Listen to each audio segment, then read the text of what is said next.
tomorrow's march in London, the organisers, including convicted thugs and racists, are peddling hatred and division. Plain and simple. So you're explicitly saying that the march organised by Tommy 10 Names on Saturday is organised, run for and by racists. You're explicitly saying that, which means that you're aware that they are a direct threat to people with my kind of skin tone. Keir Starmer, David Lammy and this Labour government have behaved in the most despicable fashion since getting battered at the local elections. Instead of asking themselves how that happened and why thousands of people protested all across London today in a show of patriotism, they doubled down. Hours before today's Unite the Kingdom march, Deputy PM David Lammy posted on X, "These march organisers are spreading hatred and division. They do not reflect the Britain I'm proud of." Well, the Prime Minister, of course, he weighed in too. He said on X, "I know that many people across the country will understandably be frightened by what they may see today. Muslim and ethnic minority communities concerned by the Unite the Kingdom march." Starmer and Lammy were repeating a series of smears in the build-up to and during today's march. Permanently online loser Harry Eccles posted on X, "Petrifying displays of white supremacy. Since when did the UK get infected with Christo-fascism? This isn't the USA." London. For Tommy Robinson, basically, yeah. So what about him do you like? His courage, basically, because he has a courage. He can stand up by himself, So I would say his courage and his faith as well. What about the people that have been calling Tommy Robinson racist for his views? I think they have their own problem, to be honest. So that's their own problem. They have, sometimes they call someone because they have problem inside themselves. So they're taking out to other people. I think I would say that, yeah. Yep. And was there an event that kind of spurred you to come here, or has this been building up? To be honest, that's my first time here. So I heard him 2 weeks ago, the Tommy. I said, let me come and give a try. But I heard him before, but I never been to his event, so yeah. How do you feel like the atmosphere? What's it like? Overwhelming, honestly. But I kind of like the atmosphere, here, Can see a lot of people supporting him and everything, so yeah. That's perfect. The UK government and their media allies called the United Kingdom rally racist and far right before a single person even stepped foot outside. And then the cameras showed up and found black veterans, British agents, Church of England clergy, and legal immigrants standing shoulder to shoulder, asking their government to be honest with them. So I need you to think about that for a second, because if that's what far right looks like now, the label doesn't mean what they're telling you it means. It means you disagree with them. That's it.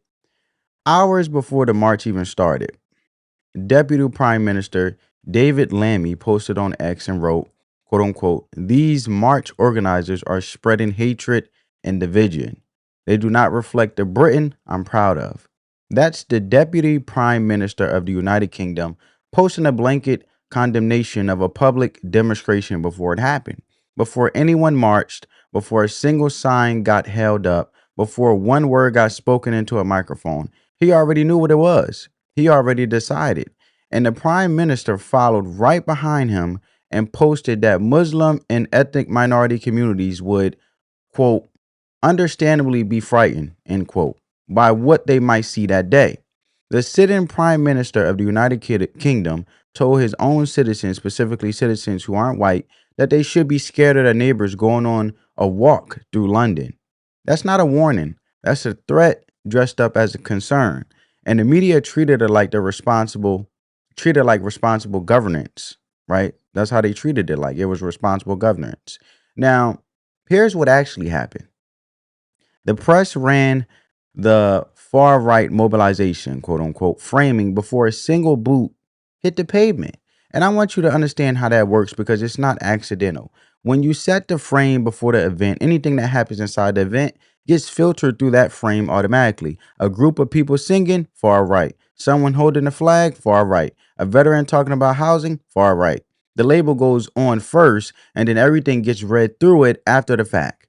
And the actual definition of far right, if you look it up, is extreme nationalism, nativism, and authoritarian tendencies.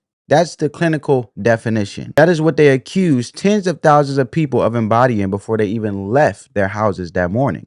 The smear came first, the evidence was supposed to follow. And the reason the media is scrambling right now is that the evidence never showed up because the crowd that actually materialized did not cooperate with the narrative they already written. And this isn't a UK Pacific problem. This is the exact same playbook that gets run here in the United States every single time a diverse group of people shows up to the wrong rally, meaning a rally the left didn't organize and doesn't control. The moment the crowd doesn't look at how they told you how it would look, they don't correct the record, they just stop covering it. Or they zoom in on the one guy in the back and run the photo wall to wall for a week.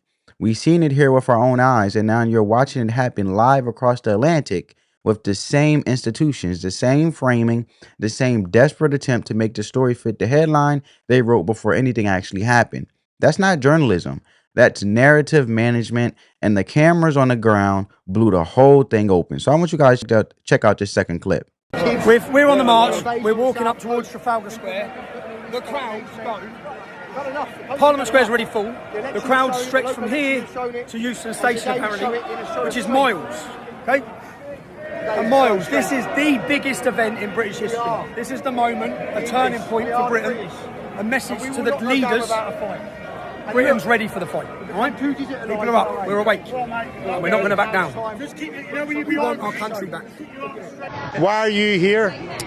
For my daughter's futures, to be honest, and the safety of women and children on the streets of Britain today. We don't feel safe. You don't feel safe? No. Why would, if I felt safe, why would I carry a spray in my handbag every time I go out? We're all like it. We all feel the same. We feel unsafe. They said that the Unite the Kingdom rally was far right. Now, far right is defined as an umbrella term for political ideologies that sit at the furthest right end of the traditional left-wing political spectrum, characterised primarily by extreme nationalism, nativism and authoritarian tendencies. So, I thought, why not? I went to the Unite the Kingdom rally in search of the far right. Right, so I've come to the Unite the Kingdom, the rally. Of course, the big thing that's happening in central London, there's another rally the other way down there. And I'm in search of the far right because I've been told that this is full of far right agitators. So I'm on my way. Let's see. Okay. And why are you here? Well, I'm a Church of England clergy, so I'm here to be amongst the English people and support them and get to know people and witness of the resurrection of Jesus Christ and how he can change people's lives. So, how do you feel about this protest being referenced as far right? Well, I would encourage people to come down and see and meet people, and you'll find out that it's not far right. Yeah. Just come down to, support the march. Not for any reason to cause any trouble. What do you make of what's happening to our country? Do you think people are losing faith? Yes. Why do you think that is? Losing faith in our political leaders. They have no integrity, they're not honest, and they're a bunch of charlatans.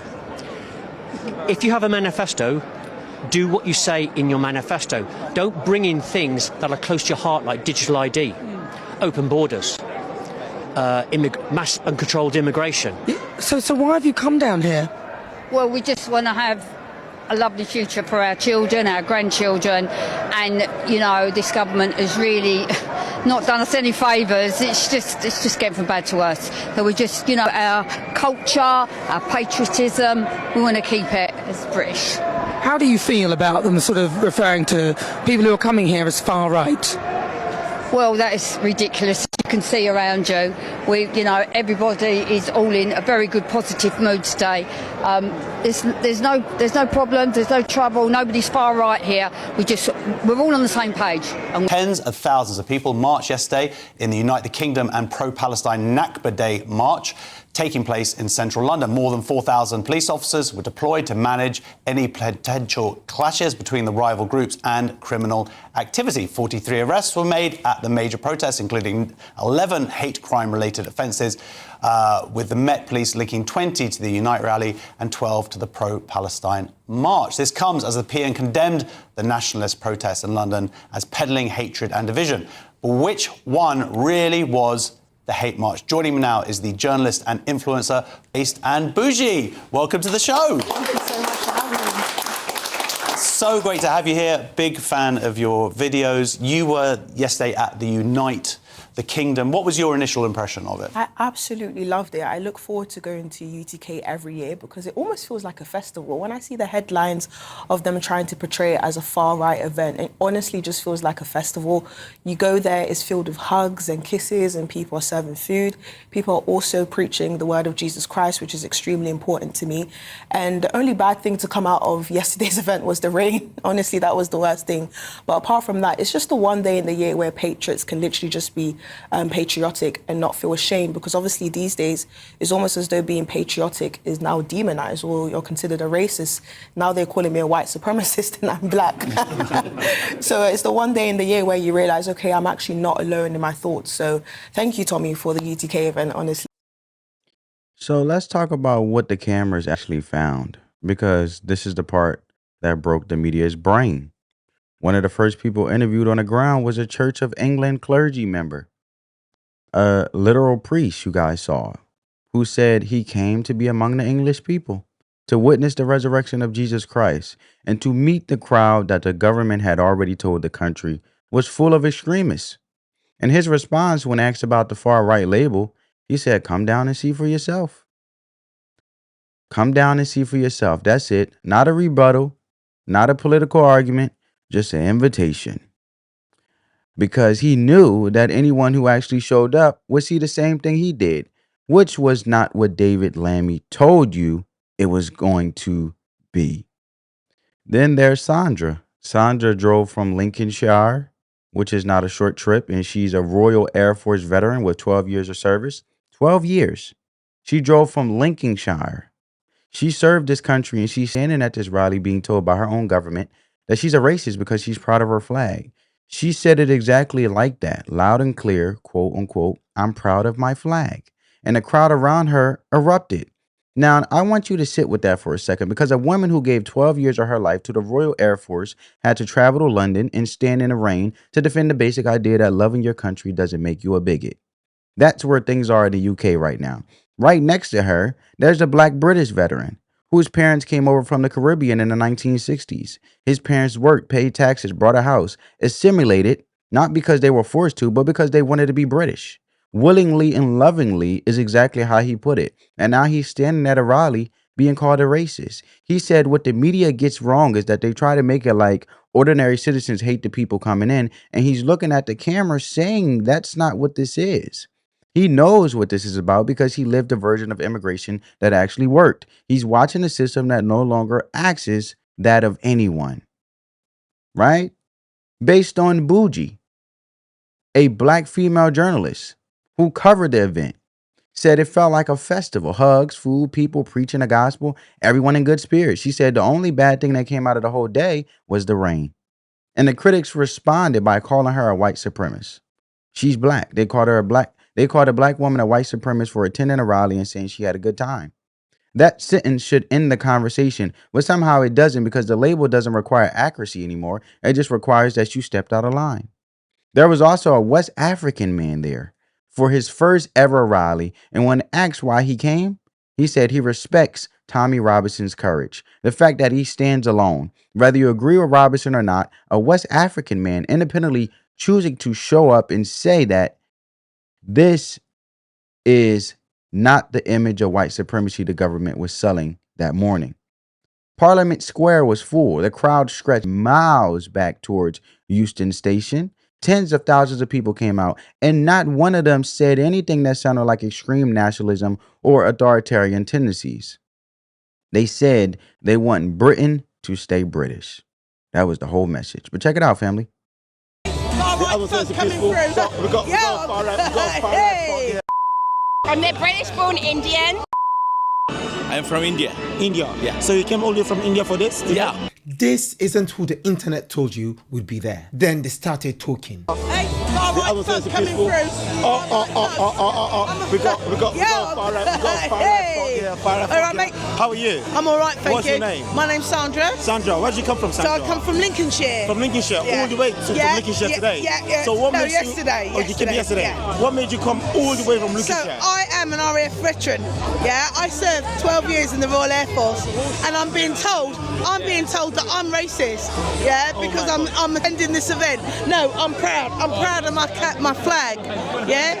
So at the end of the day, this lady is a proud lady of this country. Love it, love it, love it. For England, for England.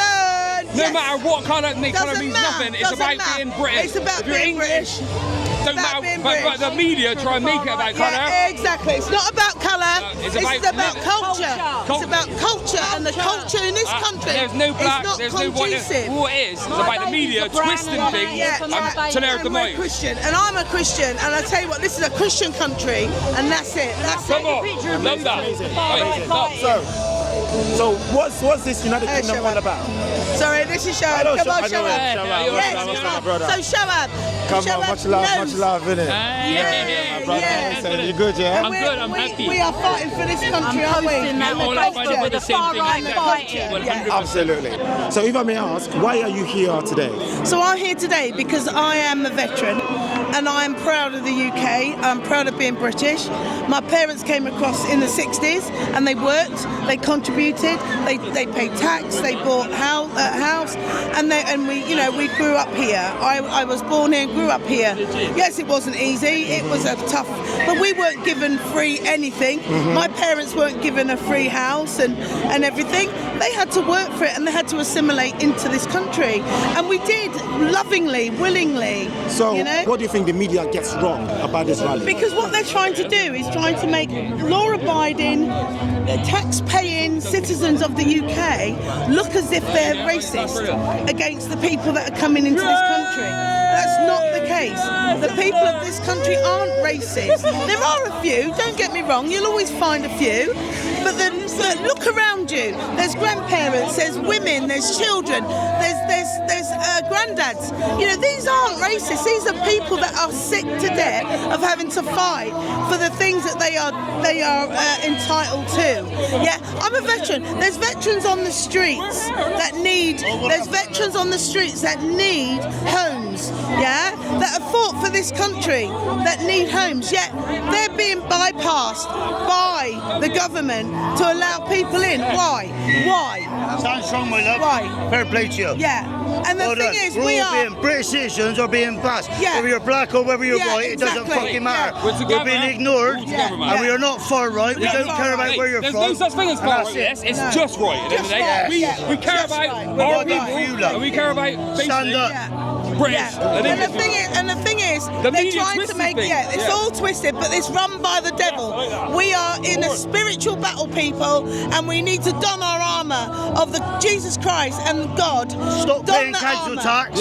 Don the armour. Keir Starmer's a wanker. He didn't give a fuck about his people, and he just.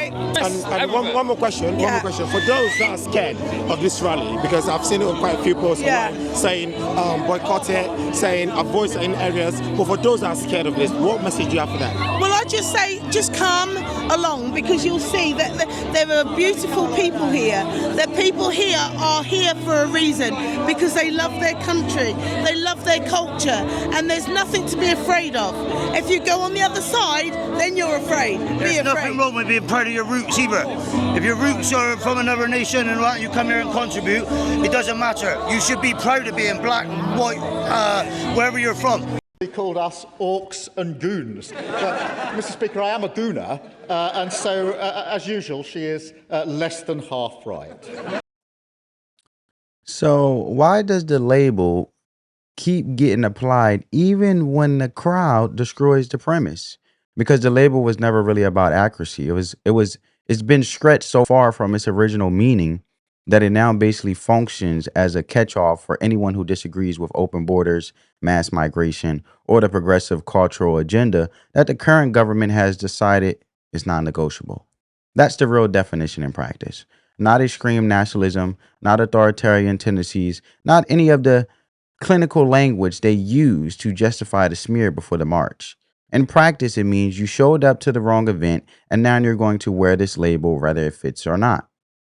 One of the attendees said it better than any political commentator I've heard.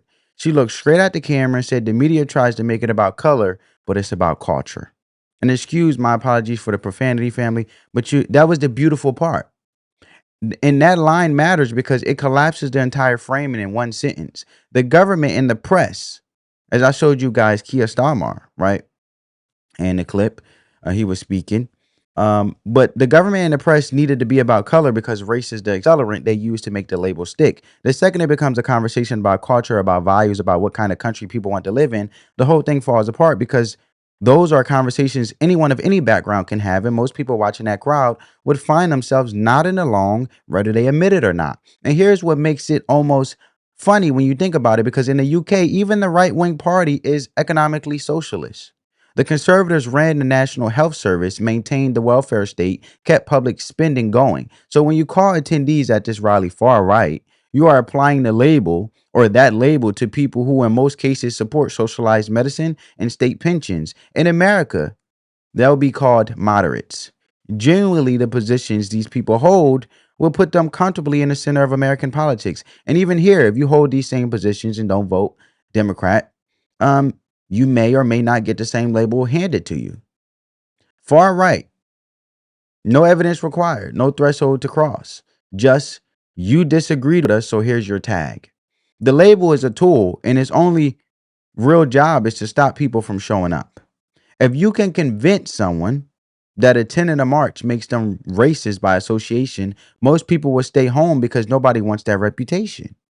It works until it doesn't, and it stopped working the moment the crowd became visibly too diverse to photograph in a way that confirms the story. That's why the media panicked. It wasn't moral outrage. They don't have receipts. They don't have the footage they needed to run the segment they already had scripted in their heads. The cameras showed up expecting one thing and found something that doesn't fit into any of their pre-built templates.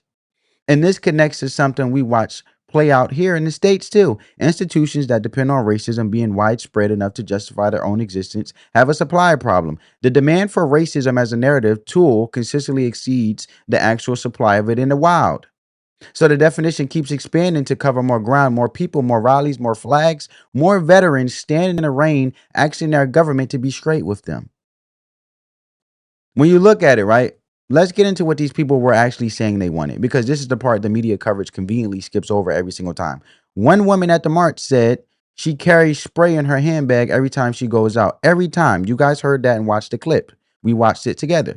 Not when she's walking through a Pacific neighborhood late at night. Not when she's in some situation she can control. Every single time she leaves the house. And she said, we are all like it. Meaning the woman around her nodded because that's their shared reality right now in Britain. That is not a political position. That's a woman telling you she doesn't feel safe in her own country and showing up somewhere because she wants her government to actually care about that. You can disagree or agree with her assessment of why things got that way, but calling her a far-right extremist for saying that out loud is one of the most dishonest things I've seen a government do, and I've been paying attention for a while. Then there's the veterans issue. And this one genuinely frustrates me, makes me angry every time I think about it, because you guys just seen here on the screen, the black British veteran at the march said it directly. There are veterans sleeping on the streets of the UK, people who fought for that country and came home to nothing, and they're being bypassed so the government can fast track housing for new arrivals. Now, that's a real policy complaint about a real observable outcome. And you could debate the specifics of how housing allocation works. But the man saying it served his country, and he's watching other people who didn't get moved to the front of the line ahead of people who did. At what point does that become an extreme position? At what point does noticing that becomes racism? Because the government is treating it like both. And the people showing up at the rally have had enough of being gaslit about what they're seeing with their own eyes. Parents and grandparents came out. They weren't ranting about demographics or reciting anything that sounds remotely ideological. They said they want a future for their kids and grandkids that looks like the country they grew up in. That's it. That's the whole act for a large portion of the crowd. You can call that nostalgic if you want. You can say the country was never perfect, and you'll be right. But the instinct to want continuity, to want the place where you were raised, or where you raised your children to still be recognizable when your grandchildren grow up, that's one of the most basic human things there is. The government is treating it like a thought crime. And then there are legal immigrants at the march, which is the detail The narrative simply cannot survive. People who went through the process, waited in line, learned the language, paid their taxes, integrated into the culture, and they're standing there saying the current system is unfair to people who did it the right way. They're not arguing against immigration. They're arguing for a standard. And they're arguing for it from a position of a lived experience because they actually did it what the system asked of them. Nobody at that rally called for violence.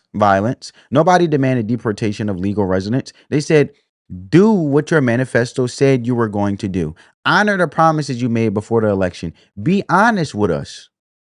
That's institutional accountability in simplest, most direct form. Citizens who got lied to by their own government or by their government showing up in person to say they noticed. This matters over here because what you just watched happen in the UK is the same move run by the same type of institution using the same type of language we see deployed here. Whenever people step out of the lane, they've been assigned. Government and media working in coordination to pre-label dissent as dangerous. So that by the time that the event actually happens, the public is already primed to dismiss whatever comes out of it, no matter what it actually looks like on the ground, because government and media working in coordination already had a premeditated way of labeling individuals based on their opinions as dangerous.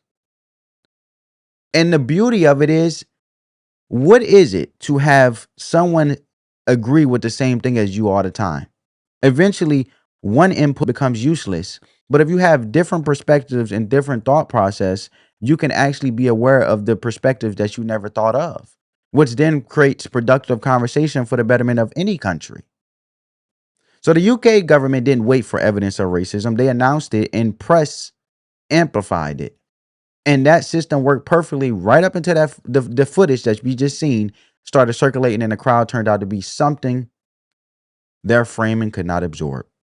When diverse people show up to the wrong rally, the narrative infrastructure breaks down because the entire makeup of the label depends on the crowd being a certain thing. When you have a black veteran with 12 years of service, a black RAF doesn't fit the template, right? RAF meaning Royal Air Force. You seen a West African man at his first rally talking about courage doesn't fit. Based on Bougie getting called a white supremacist while being black doesn't fit. The machinery was never built to handle that.